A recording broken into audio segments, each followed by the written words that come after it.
はいどうもどうも。今回は京都の東寺で毎月開催されている雅楽太市に来ています。コロナの影響で半年ほどね中断してたんですけれども、少しずつね飲みの市も開催されるようになってきました。私もしょっちゅう行ってるわけではないんですけど、雰囲気を皆さんに見てもらおうと思って今回取り上げました。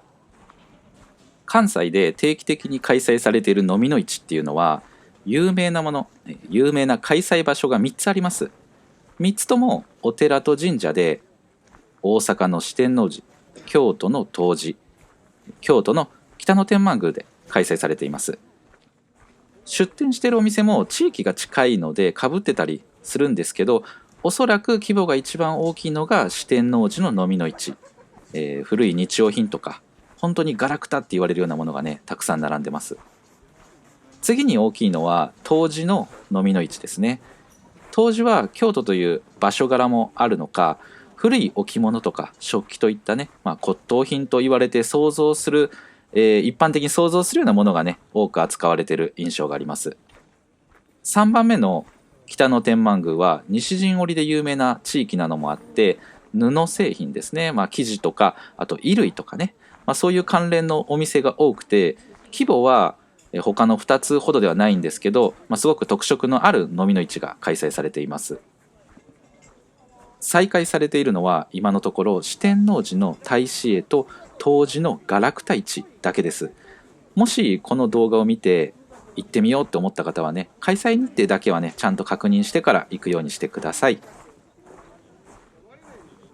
それでは順番にね見ていきたいと思います。1軒目はジャンク中心のお店です。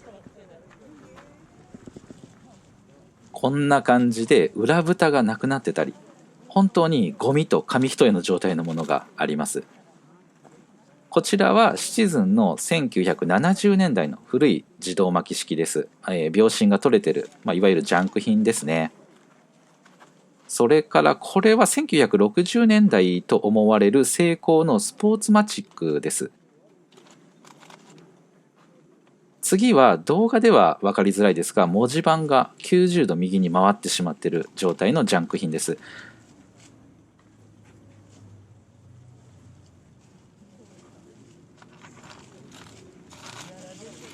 この箱には古い女性用の腕時計が結構入ってるのが面白いですね。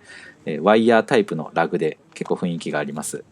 ただ使い道はね、置物とかキーホルダー代わりに使ったり、それ今となってはそれぐらいだと思います。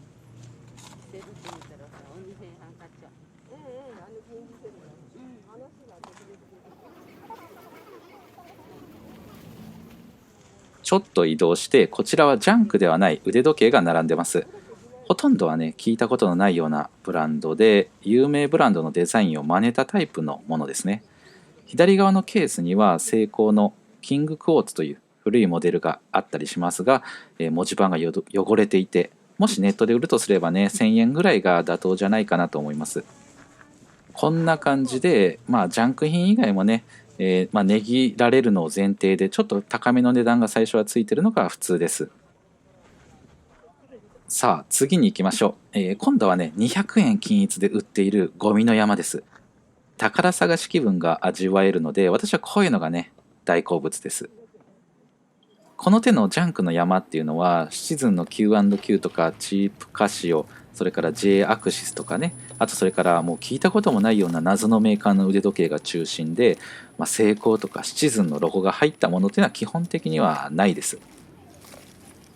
500円均一ぐらいになるともうちょっと品揃えも変わってそそられるものがね1つや2つ見つかるもんなんですけど、今回は200円均一でちょっとなかったですね。ちょっと残念なんですが諦めました。2軒目に行ってみます。ここにもジャンクが店先にありましたが、特にね見るものはない感じです。箱に並んだ腕時計をパーッと見回していますが、先ほども出てきた有名ブランドのデザインを真似て作ったタイプのもので、これもねあんまり面白くないですね。で左側の箱は逆に面白そうなものが、ありそうな雰囲気がして、ちょっとそれをね眺めています。いろいろ見ているとベルトがありました。バックルにセイコーやシチズンのロゴが入っていて、状態が綺麗なものならね、乾燥用のブレスとして使えるんで、他のものも取り出して順番に確認していってます。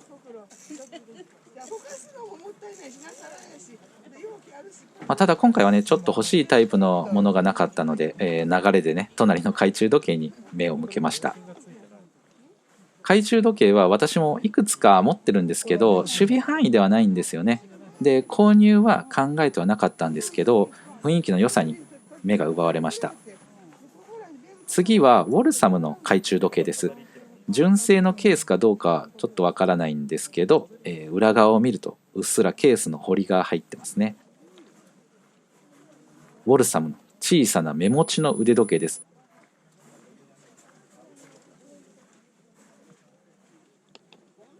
めちゃめちゃびっくりしてしまったんですけど、他のお客さんが時計のベルをね試しに鳴らしてました。で今度もウォルサムです。ちょっと値段でも聞いてみようかなと思ったんですけど、詳しくないジャンルの分をね雰囲気で買うと、失敗することが多いんで、これもね見送りました。飲みの市って雰囲気もあって、最初買おうと思ってなかったものまで買ってしまいがちだと思うんですよ。なので皆さんもね注意してください。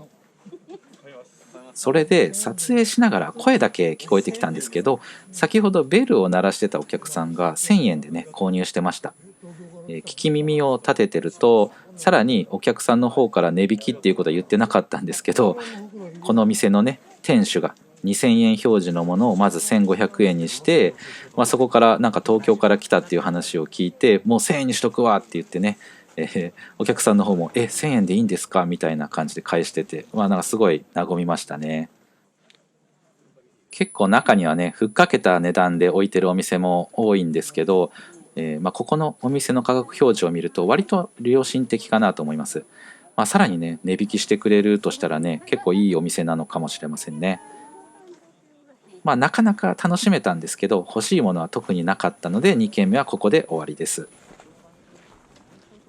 次は3軒目です。古いセイコー5のアクタスが結構並んでて、一つ一つね手に取って見てみます。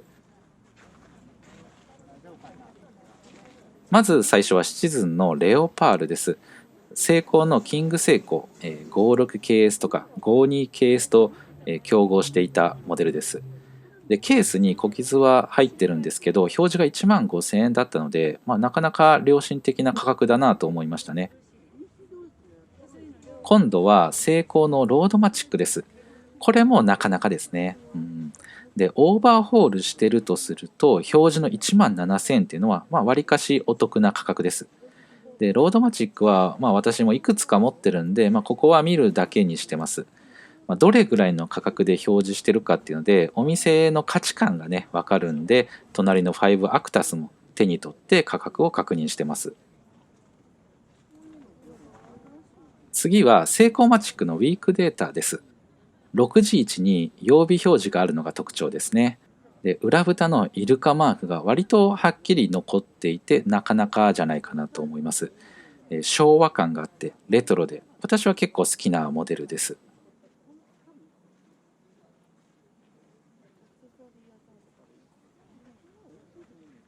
次はセイコークォーツのシルバーウェーブです。文字盤が平面ではなくてパターンの柄が入っていて、面白いデザインです。ただイメージより価格がねだいぶ高くて、結構機械式は良心的に感じたのにクォーツ式はちょっと高めだなと思ってね、やっぱりそのあたりがお店の価値観が出ますよね。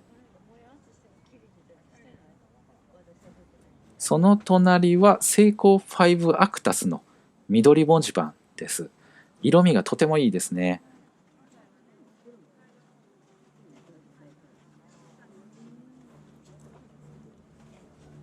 だいたい見終わったので、左側を見てみると腕時計のステンレスベルトが置いてました。年代物でおそらく1970年代から1980年代のものじゃないかと思います。500円均一でこれはってね思いました。もうこれとかデザイン見てくださいよ。めちゃくちゃ面白いんですよ。こんなベルトをつけられる腕時計限られるやんみたいなね。思いますよね。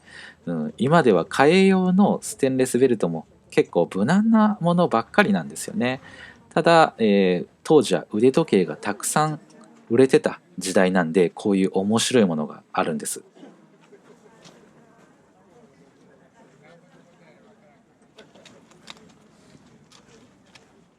これはなかなか良さげなものがありました。マルマンの古いブレスです。これは間違いなくどこかで使えるので、キープします。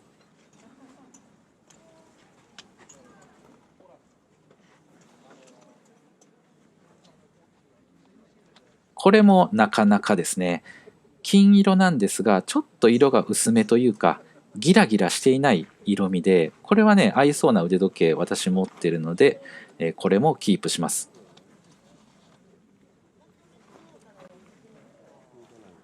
あとこれもね、時代感があっていいですね。ついでにこれもキープしておきます。うわー、こっちすごいな、面白いなーってね、もう声が漏れてきそうな、もうこんなの絶対今は作ってないんで、ほんと当時ものだけなんですよ。もうほんとすごい。うん、でこういう面白いデザインのを買って結局何にもつけないっていうねことも何度も経験してるんで、迷うんですが、やっぱり面白いのは面白い本当に。